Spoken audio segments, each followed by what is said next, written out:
দ্বিতীয় বিশ্বযুদ্ধত ভাৰতীয় অসহযোগ আন্দোলনৰ তীব্ৰতাৰে স্বাধীনতাৰ নাম চলি জমা লাগিছিল।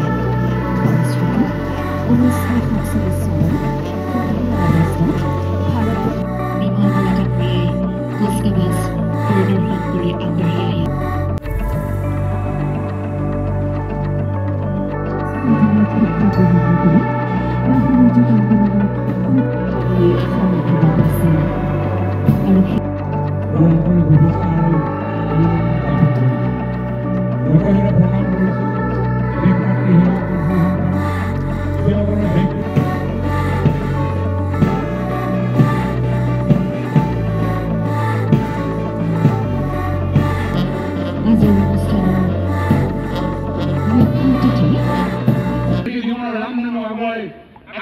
জীৱনত আগুৱাই যোৱাৰ এটা পৰিৱেশ সৃষ্টি হৈছে। ঠিক এনেধৰণে সেইকাৰণে আজি আমাৰ এই জিলাখনত ১৫খন আদৰ্শ বিদ্যালয় আজি স্থাপন কৰা হৈছে। মাননীয় মুখ্যমন্ত্ৰী ডাঙৰীয়াই সিদ্ধান্ত গ্ৰহণ কৰিছে ৭৫ বছৰৰ ওপৰত যিসমূহ আমাৰ পুৰণি হৈ গৈছে ধৰণৰ শিক্ষানুষ্ঠান নিৰ্মাণ উপলব্ধি কৰিলে সক্ষম হ'ব। অন্যহাতে আমাৰ উচ্চতৰ মাধ্যমিক চূড়ান্ত পৰীক্ষাত সফলতাৰে উত্তীৰ্ণ হোৱা ছাত্ৰীসকললৈ আমি আগবঢ়োৱা বিনামূলীয়া যি স্কুটি সেই অনুষ্ঠানটো আছেই।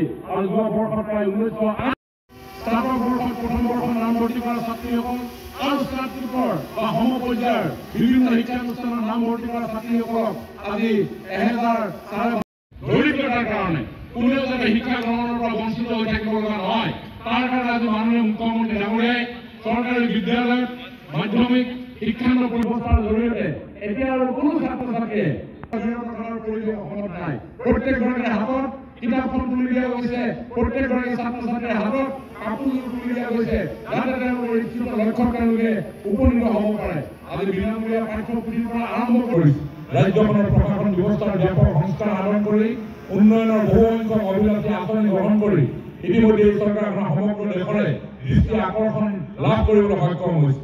বৰ্তমানৰ চৰকাৰখনে ৰাজ্যবাসীৰ সৰ্বাংগীন মংগল আৰু উন্নয়নৰ ক্ষেত্ৰত লাভ কৰা সফলতাসমূহৰ বিষয়ে ৭৮ সংখ্যক স্বাধীনতা দিৱসৰ উদযাপনৰ পবিত্ৰ মুহূৰ্ত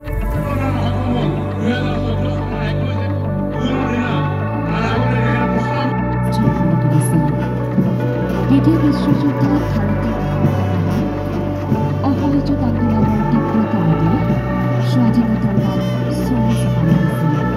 ফলশ্ৰুতি 1947 চনৰ 15 আগষ্টত ভাৰতৰ বিমানবন্দৰলৈ কুচকাৱাজ পৰিদৰ্শন কৰি আগবাঢ়ি আহে।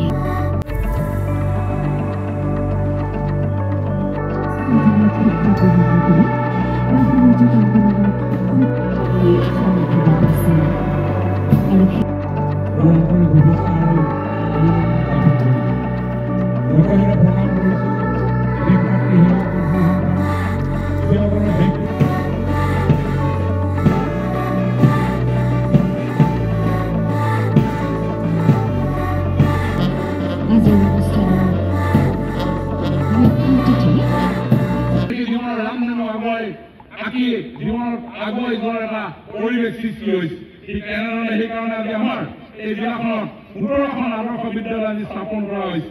মাননীয় মুখ্যমন্ত্ৰী ডাঙৰীয়াই সিদ্ধান্ত গ্ৰহণ কৰিছে ৭৫ বছৰৰ ওপৰত যিসমূহ আমাৰ পুৰণি হৈ গৈছে ধৰণৰ শিক্ষানুষ্ঠান নিৰ্মাণ উপলব্ধি কৰিলে সক্ষম হ'ব। অন্যহাতে আমাৰ উচ্চতৰ মাধ্যমিক চূড়ান্ত পৰীক্ষাত সফলতাৰে উত্তীৰ্ণ হোৱা ছাত্ৰীসকললৈ আমি আগবঢ়োৱা বিনামূলীয়া যি স্কুটি সেই অনুষ্ঠানটো আছেই। আৰু যোৱা বৰ্ষত প্ৰায় ১৯০৮ স্নাতক বৰ্ষত প্ৰথম বৰ্ষত নামভৰ্তি কৰা ছাত্ৰীসকল আৰু স্নাতকোত্তৰ বা সমপৰ্যায়ৰ বিভিন্ন শিক্ষানুষ্ঠানত নামভৰ্তি কৰা ছাত্ৰীসকলক আজি ১০০০ দৰিদ্ৰতাৰ কাৰণে কোনেও যাতে শিক্ষা গ্ৰহণৰ পৰা বঞ্চিত হৈ থাকিব লগা নহয়, তাৰ কাৰণে আজি মাননীয় মুখ্যমন্ত্ৰী ডাঙৰীয়াই চৰকাৰী বিদ্যালয়ত মাধ্যমিক শিক্ষান্ত ব্যৱস্থাৰ জৰিয়তে এতিয়া আৰু কোনো ছাত্ৰ ছাত্ৰীয়ে পৰিৱেশ অসমত নাই। প্ৰত্যেকগৰাকীৰ হাতত কিতাপখন তুলি দিয়া গৈছে, প্ৰত্যেকগৰাকী ছাত্ৰ ছাত্ৰীৰ হাতত কাপোৰযোৰ তুলি দিয়া গৈছে, যাতে তেওঁলোকৰ ইচ্ছুক লক্ষ্যত তেওঁলোকে উপনীত হ'ব পাৰে। আজি বিনামূলীয়া পাঠ্যপুথিৰ পৰা আৰম্ভ কৰি ৰাজ্যখনৰ প্ৰশাসন ব্যৱস্থাৰ ব্যাপক সংস্কাৰ সাধন কৰি উন্নয়নৰ বহুসংখ্যক অভিলাষী আঁচনি গ্ৰহণ কৰি ইতিমধ্যে এই চৰকাৰখন সমগ্ৰ দেশৰে দৃষ্টি আকৰ্ষণ লাভ কৰিবলৈ সক্ষম হৈছে। বৰ্তমানৰ চৰকাৰখনে ৰাজ্যবাসীৰ সৰ্বাংগীন মংগল আৰু উন্নয়নৰ ক্ষেত্ৰত লাভ কৰা সফলতাসমূহৰ বিষয়ে ৭৮ সংখ্যক স্বাধীনতা দিৱসৰ এই উদযাপনৰ পবিত্ৰ মুহূৰ্ত